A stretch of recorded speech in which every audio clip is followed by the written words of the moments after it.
All right, folks. Keith, you can just turn up the mic to hear the questions as best you can. You got mics, okay. We'll start right over here for this press conference. Over to the left, Teague Robbins. Ryan, there you go. You talked, I think it was a couple weeks ago, about you wanted to see more from Will, but something that stood out early was just his pocket presence. He seemed okay, seemed like good today, especially on that throw to Mecca on the sideline. Just how have you seen his growth as he's gotten more experience in this offense? Yeah, I think the pocket presence is something that was there early on when he got into spring practice. We were able to see that. That's something that's difficult to teach. That your eyes are downfield, but you're feeling the rush. It does help when you're north of 6'4", and but he stands in there. You can see that. And so, I just think that over the spring, the timing is increasing. It's getting better over and over again.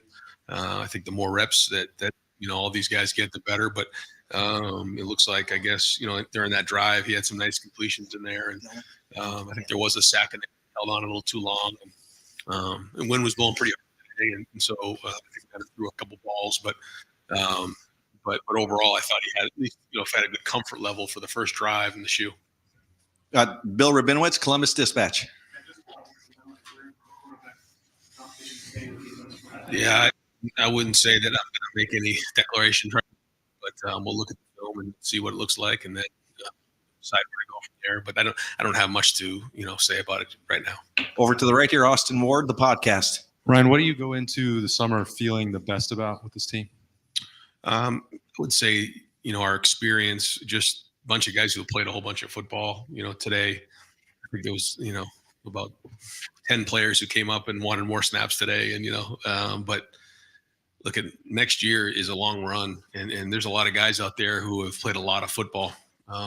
Some of them, well over 1,000 snaps, and the number one thing in something like this is to stay healthy. I mean, you want to get good work in there the best you can, but you got to stay healthy. It's too important. There's too much invested in these players now more than ever, and so I feel like we had to get those guys out of there. But I think these guys have played a lot of football. When you look at our defense, you look at the back end, you look at the front, and then those linebackers. I mean, it's a good looking group, and you saw that all spring. They're flying around, they're getting it, and they all want to play more and show off in this game. But that's our job as coaches to kind of hold them back.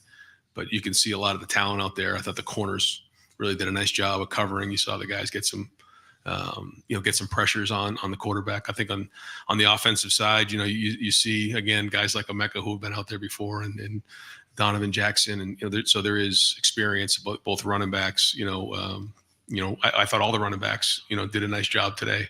Certainly for James and Sam, getting the first opportunity to get tackled was good.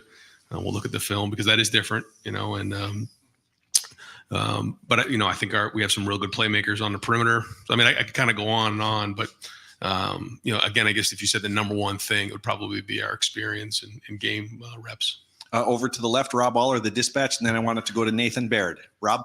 Yeah, Ryan, with the younger quarterbacks in particular, is part of the idea you did quick outs, a lot of swing passes, keep their confidence up? I mean, can they lose confidence in a game like this, or how do you manage them, I guess? Well, you try to get into a rhythm, for them just to get some completions because it all is happening fast, and that's kind of how it works. When you're doing everything for the first time, there's certain things that you're learning and you're growing, and you want to make things easy for them. But again, it was, I don't know what the wind ended up being, but I mean, it was gusting pretty good in there. And so, all it takes is a little bit of a gust of wind, and it's in the DB's hands, and that can rattle your confidence. So to your point, try to get in a rhythm a little bit.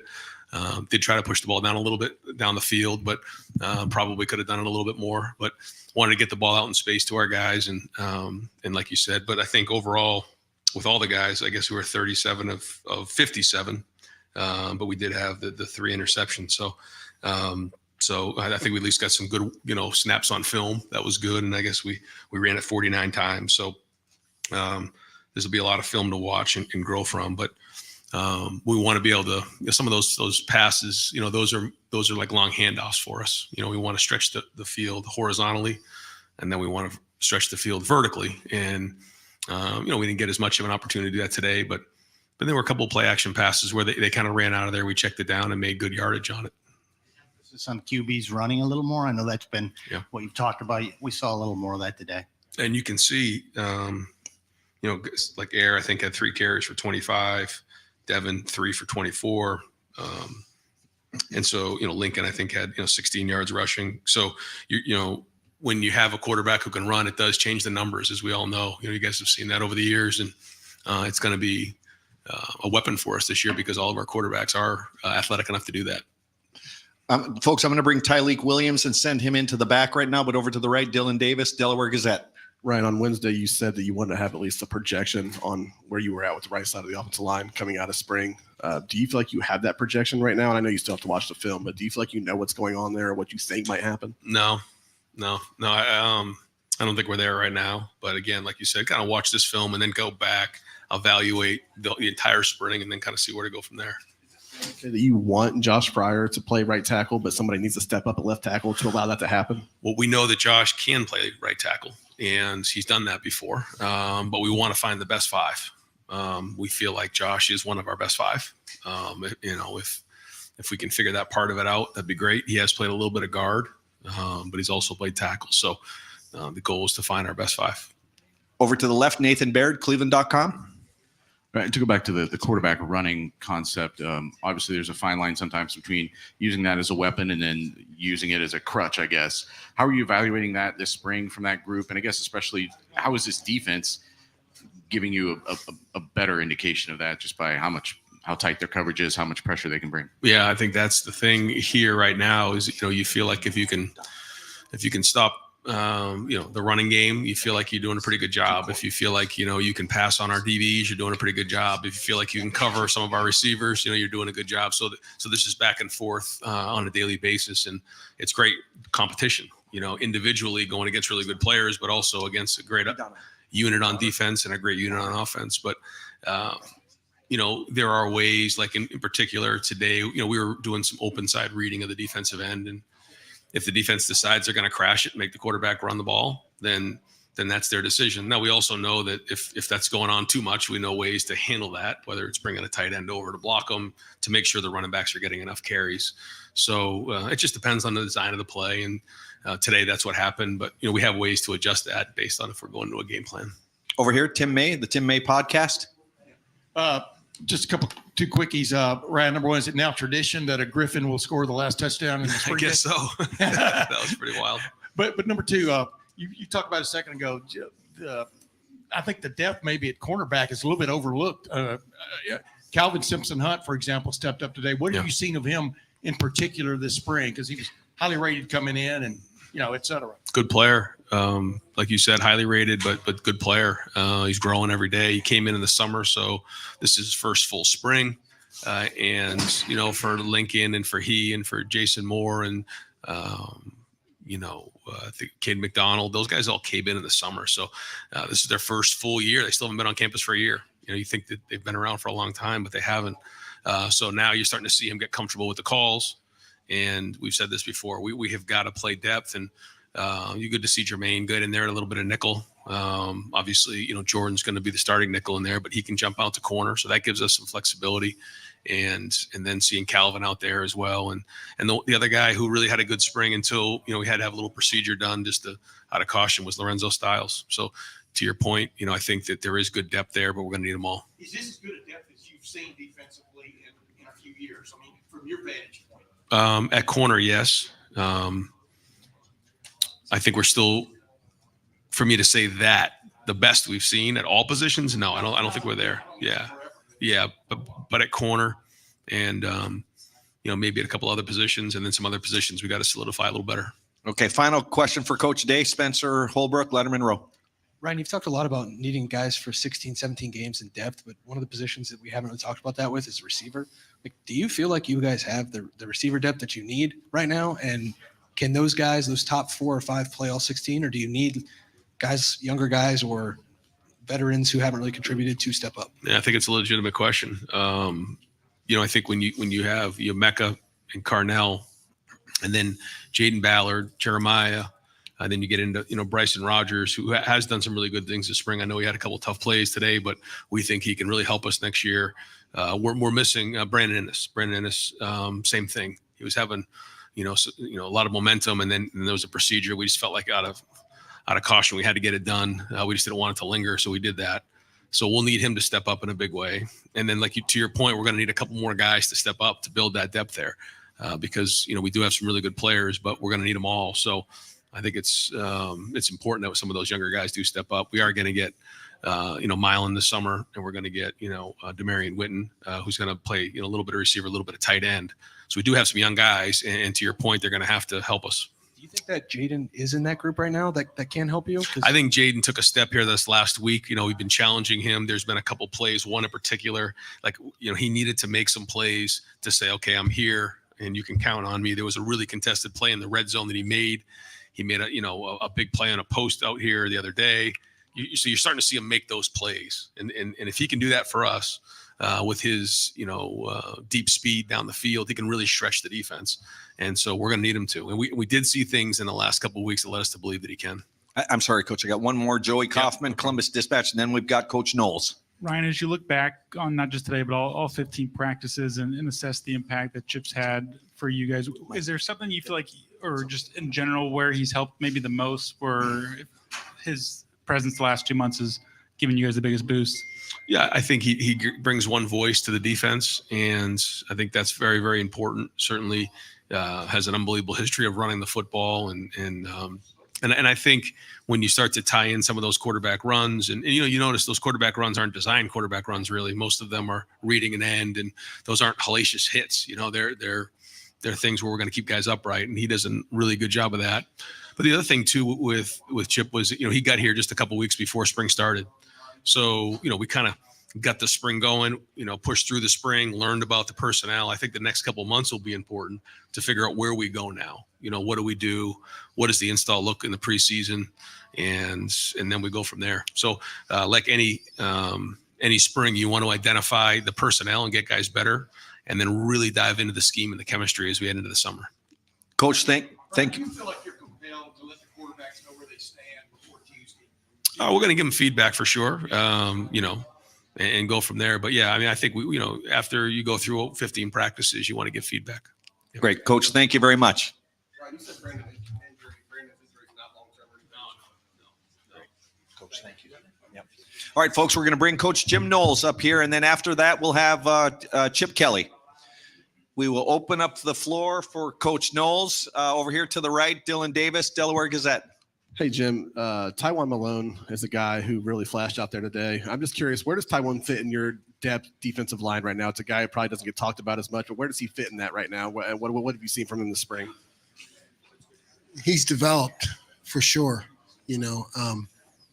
Wasn't quite ready last year for a lot of reps, but he's shown marked improvement. So, long season, we play a lot of guys up front. We really need him to come along, and he showed flashes of that. Over to the left, Nathan Baird, Cleveland.com. With guys like Lathan and Malik, and I guess Lorenzo also not being able to play, and that's been, I guess, the case through most of spring. Just what did that open up for you as far as developing more depth at safety, and how have you seen guys like Bonsu and McLean assert themselves this spring? Yeah, every situation like that gives somebody an opportunity. Our depth was really down at safety this spring. So, because you had Lathan, you had Jihad, you had Malik, and then Lorenzo. So it opened up opportunities, and Bonsu is a guy who really got a lot of reps, and you saw him improve. And then McLean, I think, is a great plus. He is a guy that has football intelligence. He's picked it up. He's kind of those incoming freshmen who still should be in high school. He's a guy I think you're going to point to, and you can see right now he's going to be a player. Over to the right, Austin Ward, the podcast. A healthy Mitchell Melton How does he fit in for your defense? What does he bring to it? Yeah, Mitch is that combination player, in our 4 down, he's a guy that can do a lot of things, drop, fold in there and make plays. You see some of that all the time. Really athletic. We're kind of loaded at that end position. So he's going to play there. But, like I said last year, we haven't needed it, but he's a guy you would point to along with CJ Hicks, for the long season. People get injured, you get a little light inside. It's always hard on the defensive tackles. But if you're going to play with 3 ends, that Mitch is a guy who definitely can do all that. He has that. Over to the left, Joey Kaufman, Columbus Dispatch. Jim, you've talked about this before, but I think in past years where you're going up against a really talented receiver group offense to encourage your players it's not okay if they give up to the play and to go nearly almost the first half today where the offense didn't get in the end zone until late in the second half. And you guys have guys down in the secondary. Just what did you think of that sort of trend and how it's evolved and the way you guys almost shut them out the first half? Yeah, I think it's become, an expectation now. Our DBs, our BIA, best in America, we led the country in pass defense, right? I think it was 96 when I got here, and it was number 1 last year. So they've taken that spirit. So it's a competitive spirit. It's an expectation now. It doesn't matter who we're going against. They view it as a standard. So that was good to see in the first half. Over to the right, Spencer Holbrook, Letterman Row. Jim, we've talked about safety changing the way that you play defense and the Leo and the linebackers, but how much does having the depth that you guys have at defensive tackle change the way that you can do things defensively? Yeah, you're going to play to your strengths, and that's my job is to what do we have and what do we do best. And when you have defensive tackles, and I've said it before, it helped our defense so much last year. When you have defensive tackles that actually make tackles, which is what we have right now, it changes the way you call a game. It certainly helps you be in better shape on explosive plays on the back end. You don't have to do a whole lot to help those guys out because they're making tackles. So you got to go with that. You got to let those guys play and they're good. So you can't get too far away from the scheme of having those defensive tackles make plays because they're doing it and it works. Over to the left, Tony Girdman, Buckeye Huddle. Jim, Ryan talked about the quarterback run being more of a thing with the offense this year. During the season, how much of when you're facing a team like that, how much does that impact your day-to-day throughout the week preparing for that? Yeah, it's a ton. I think it changes everything you do on defense. You see it everywhere from the NFL on down. If you have a quarterback who can make plays with his feet, your scheme better be designed that, to take that away and to account for it. So it changes the way you look at everything when you're game planning. Thank you, Donovan. Over here to the right, Tim May, the Tim May podcast. Yeah, Jim, you might be interrupt when I asked Ryan about just, for example, Calvin Simpson-Hunt, but the corners seem to be playing almost with a chip on their shoulder to a certain extent. Davis and Nick Benosin took the day personally, it looked like, because of some of the hype going into the game. But what do you see from that group in particular that buoys you going into this offseason? Yeah, when you have corners that you can count on, again, it's just like having defensive tackles in the run game. When you have corners you can count on that are going to compete all the time, no matter what the situation is, and we've developed that. Again, it changes the way you call the entire game. You're able to leave those guys on an island. You're able to switch up coverages, and they know what they're doing, and they take great pride in it. So having those guys out there in the development, it's a big deal. It really is. And has Hunt jumped into the picture a little bit more? Obviously came in late last year. Yeah, he did come in late, and he's one of those guys that just competes every day, doesn't say much. He's trying to live up to the standard of the other guys, and you see him coming along. You know, you see him step by step coming along, and you know, put him in a competitive atmosphere. See him step up. That's a great sign. And final question for Coach Knowles, Dan Hope, 11 Warriors. You mentioned CJ Hicks a few minutes ago. Have you seen him take the strides you need to see this spring to trust him as a guy who could be a potential starter on this defense? Yes. I mean, I think CJ has shown that he has talent, and I think it's my job to put him in the best situations for him because he can be a force. You know, he's much better when he's blitzing or he's directed because he's able to use athletic ability. But he has certainly shown that he's going to be able to help this defense. Coach, thank you very much for your time.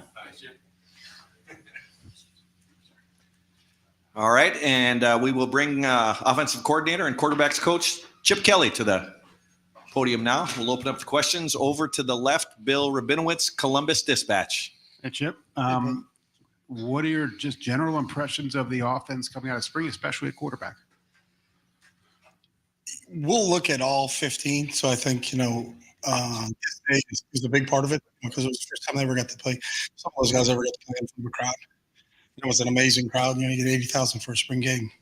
You could see some of the young guys kind of looking around like, wow, this is different than the indoor. But that's what they have to get ready to play in. So we got better from practice 1 to practice 15. It's still an evaluation through the whole process, but it's not something, and the players know too, that we're not making a decision walking off the field today saying, hey, this is the direction that we're going in. We'll be very authentic and look through everything and make sure that we get a really good feel for what it all looks like, and then who will best move this offense. That's what our decision is going to be based on. Quarterback situation right now? I do. I think we got a lot of guys there. That part's tough, I think, because there's guys that deserve reps, and they're all competing for it. So, sometimes you'd like to be, sometimes when you had a guy who was an initial starter, well, he's going to get the bulk of the reps to get him better. But they capitalized on it, and we really rolled them. If you were at some of our spring practices, you're watching all those guys rotate in, rotate out. And as we talk about all the time, the old adage is don't count your reps, make your reps count.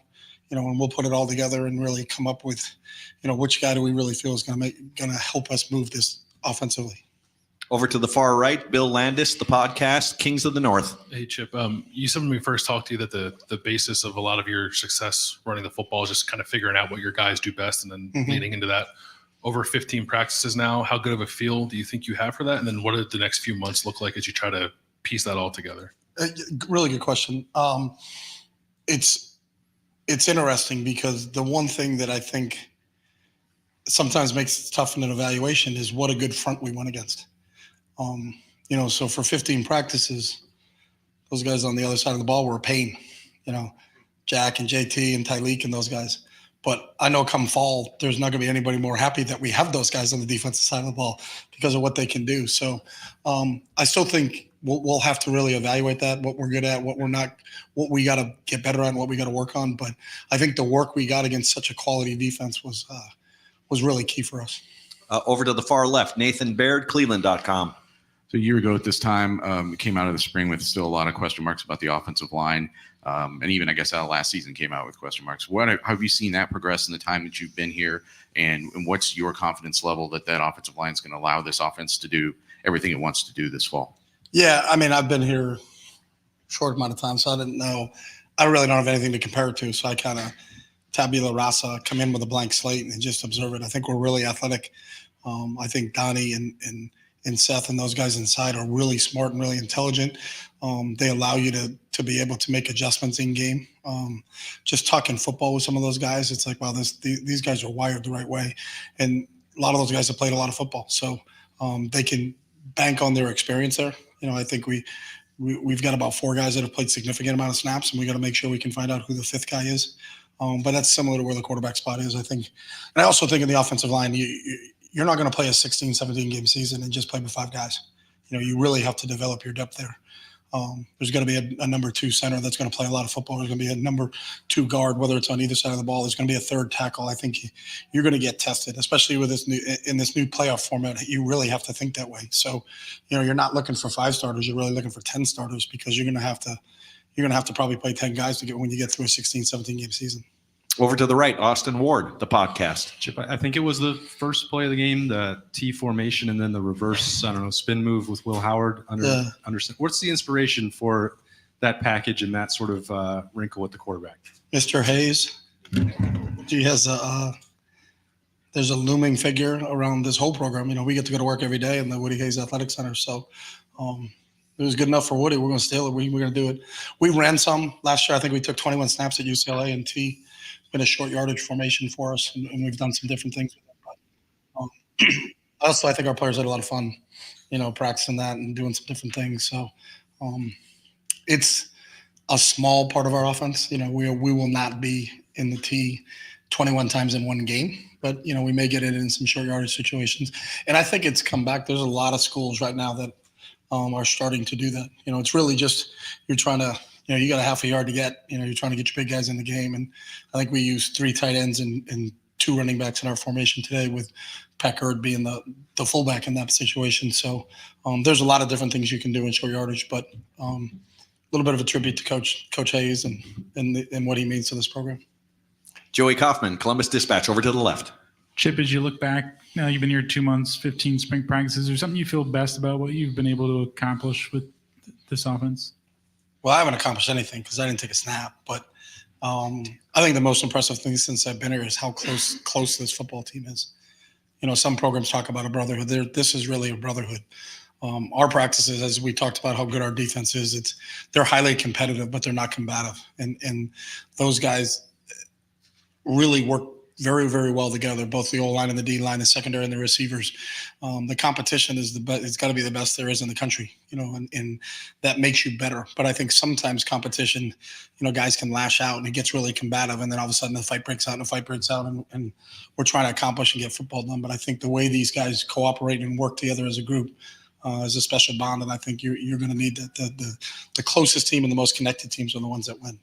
Over to the right here, Andy Backstrom, Letterman Row. Chip, obviously there's been a lot of talk about Jeremiah, but Emeka is the big returner in this group. He kind of reminded everyone what he can do today. What's it been like working with him, and what kind of weapon can he be for you guys? Good point. And Emeka has reminded me in the other 14 practice sessions of what he can do. Special player, and JJ's a really talented player also. But, I think all of the whole group, like Carnell Tate did some really good things watching him this spring. And for all of them, I mentioned it with the offensive line. I came in with a blank slate. I had no opinions formed, not that, really just wide-eyed and just observe them. But, I think that wide receiver room is really special. And I think there's a bunch of guys in there. And again, when you have to play multiple games after the regular season is over, you're going to make sure you're going to need depth like that. And the fact that you feel a little bit comfortable right now that we got some guys there that can make some plays on the perimeter. And that really dictates how people are going to defend you, So you got a couple really good running backs, so are they going to load the box? Are you really going to load the box and leave those guys in one-on-one coverage? Well, then it's the quarterback's responsibility to decipher that and get the ball to those guys. So, or do they elicit double coverage? They elicit double coverage, and now it's a little bit lighter box and you can run the ball. So having too many weapons is a good problem to have. Second row left, Pat Murphy, 24/7 Sports. Chip, we've talked a lot about kind of the quarterbacks maybe vying for the starting spot, but some of the younger guys, what have you seen from them? We got an opportunity to see more of them today than we probably have. What's your assessment of them as they kind of get into this? I always am so impressed with young guys that enroll early and watching how they get acclimated and what they do. When you look at Julian and Air and JJ, they should be in the hot lunch line of their high school. And they're out here playing in front of 80,000 people. And they've really progressed when you watch them in meetings and listen to them, and they interpret, so basically the whole concept here is we throw them in the deep end and see if they can swim. We didn't baby anything. We don't put the install in with, hey, you guys are install. We're going to install this with the older players, and then you guys, go sit at the kiddie table, and we're just going to do the really simple things with you. They get it all, and the more they can digest, the more when you're in a room, when you're checking for understanding and asking questions, and they can spit back to you, the more confidence you have when they get in there with the plays that you can call for them. So those guys have been impressive. They're still learning. They were the guys today that were kind of looking around and saying, wow, there's like 80,000 people here. along with the offensive coordinator and the quarterback coach, because I was kind of looking around because I had actually never been in the stadium until yesterday when we had our 14th practice in there. So I played Ohio State once when I was at Oregon, but that was in the Rose Bowl. So I had never been actually in the stadium until yesterday. So I caught myself when I went into the stadium today looking around saying 80,000 for a spring game. That's impressive. Got time for just a few more, folks. Over here to the right, Dylan Davis, Delaware Gazette. Given what you just said about throwing them into the deep end, what stood out the most to you about Julian's progression through 15 practices and where he is as you guys head out of spring? Julian is a very fast processor. You know, he really thinks very, very quickly on his feet. Like he makes really quick decisions. He doesn't stick on and reads. He can progress and he sees things really well for a young player, you know, and not having been exposed to a lot of college defenses and especially what Jim does. You know, Jim can make a young freshman quarterback cry with some of the stuff he does. But, you know, I never saw that with Jules, and I that's been impressive, his ability to retain. And, you know, him and JJ, the compliment I would say to them is if you got here and you didn't know what class they were in, you wouldn't say that those guys were freshmen in terms of how they've picked things up. And you know, sometimes freshmen act like freshmen. But the guys who are special, they don't act like freshmen. You know, they act like they're football players. And those are two guys that are examples of that. Far left, Cameron Teague Robinson, The Athletic. Chip, you on the topic of freshmen, James Peoples and Sam got a lot of run in the second half. Yeah. You talk about how deep you need to be in this era of college football. But as you search for RB3, what did you see from them today? And what has their growth been like in this spring? Yeah, James really flashed early for me, not knowing, again, kind of – let's just don't worry about what the background is, where they're from, who they are. Did this guy have this stars? This guy have that stars? They're all Buckeyes, and just how they do it. I think James has got really good feel and vision. He can hit things. I thought Sam did some really good things today. TC is another guy who really came along during the spring. And we're constantly talking in our staff meetings about depth. We're very cognizant of the fact that the playoff situation has changed. So you have to develop that depth, you know.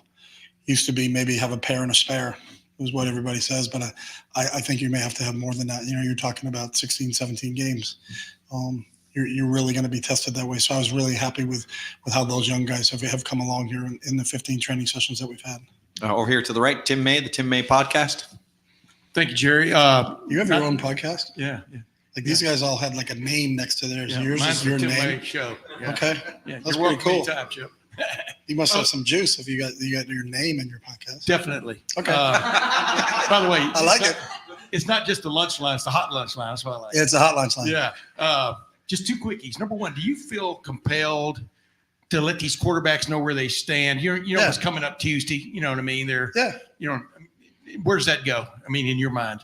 Yeah, we'll sit down as a staff and visit and meet on it. And then Ryan, I mean, he does an unbelievable job of, I think all our players understand where they fit and what the picture is, and we'll give them our assessment. This isn't, you know, we're not going to come back, but we do it after every day. They know where they stood after practice 1, after 2, after 3, after 4. We grade everything. They're getting constant feedback in terms of where we are. And then after 15, which we had today, but we can't do it unless you watch the film and can really look at the things, because you may see something, but you're on the sideline. You know, why did he make that decision? Well, I couldn't really see the field safety from where he was. Okay, now I understand why he made that decision. So, you know, but we'll have meetings with all our players, and that's always been the method. So this week during, you know, between Monday through Friday, we're all scheduled. No one's going on the road to recruiting until after that, but we'll all have player meetings at every position. You know, offensive line, defensive line, linebacker, safeties, everybody's going to sit down with their position coaches and know where they fit and where we see them. But do you feel a pressure with the transfer portal looming? I mean, you know, you've been a head coach for a long time. I mean, is that on your mind that Tuesday? Yeah, I think we're all aware of it. And I'm 100%. And I don't think it's pressure, but I think you just open lines of communication and everybody knows, you know, what your evaluation was through the training sessions that we have. Guys, we got real quick, last two questions, Dan Hope and then Rob Aller. When do you feel like you need to have a starting quarterback named by, and what are the biggest things you're going to be looking for between now and then in determining who that guy's going to be? Well, between now and whatever then is, we're not allowed as coaches to go back out and practice with them. You know, in college football, you get 15 training sessions in the off season. and then they'll go back to working with Mick in the weight room and getting bigger, getting faster, getting stronger. They'll have organized activities themselves, and they do a really good job of that.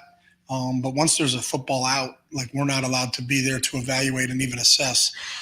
So they're really, from a football standpoint, are on their own until August. So you always want to do it earlier. But I also believe every time I've been involved in this is that it kind of happens organically and authentically, because the players know. And if you say, hey, we decided we're going to be with Joe, and they all think it's Tim, they know. They're in the locker room with him every day. Players understand, who they feel is the guy. And most of the time the decision is very obvious, when you just say, hey, this is where we are with it, but there's that timetable thing. I can't give you an exact timetable on that. So, Rob? Chip, you talked about Julian, but typically in your experience, you've done it, again, like Tim said, a long time. How long does it take for the game to slow down for a young QB? I think it depends on the individual. I've had some kids where early, you were like, wow. Marcus Mariota was like that. I remember vividly second practice, and he got to the fifth read in the progression and threw it out here, and it was a big game. And I asked him why. I do that all. I asked why, because I just want to understand it. And I said, why did you do that? And he goes, I don't know what we call that defense, but there was like a lot of guys over there, and it didn't seem like there was anybody over there. But for him to process it that fast, and he was right. And he came back the other day, and that was cover 6 the other day, Coach. I learned what you guys call the coverages. But it all happens differently. I've got guys that for 2 years seem like they're just, they're really struggling. And then the light bulb goes off, and you go, whoa, like they got it. So everybody has different learning styles. Our job in the evaluation process is to identify those learning styles. So, are they a cognitive learner? Are they an auditory learner? Do they learn by feel? Is it more a feel guy? A more film guy? It's all different. And I think we have to keep poking and prodding.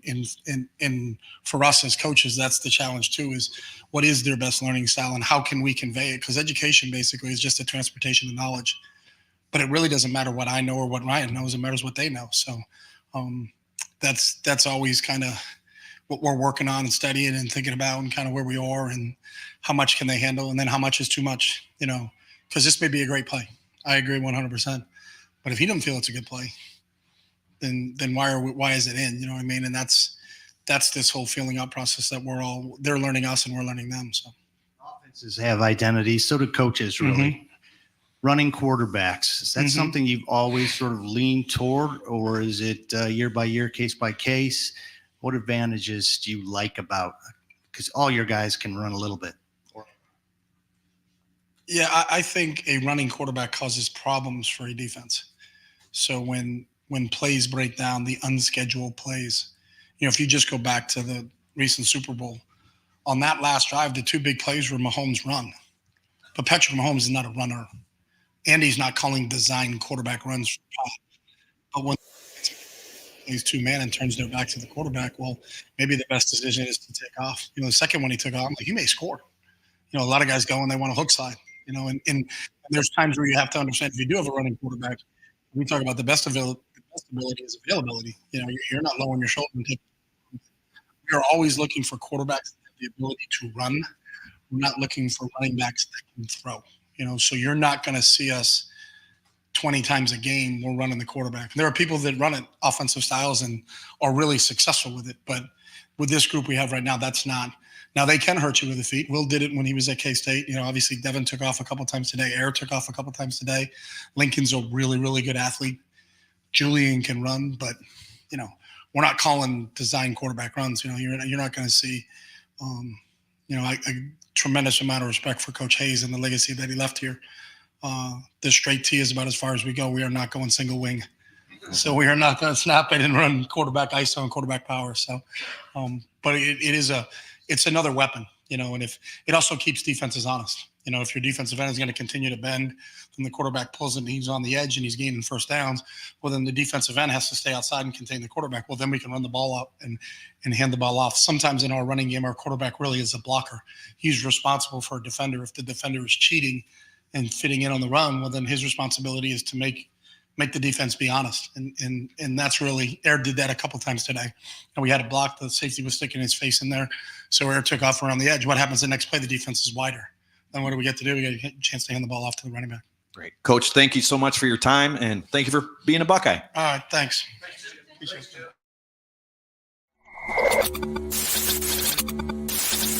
it.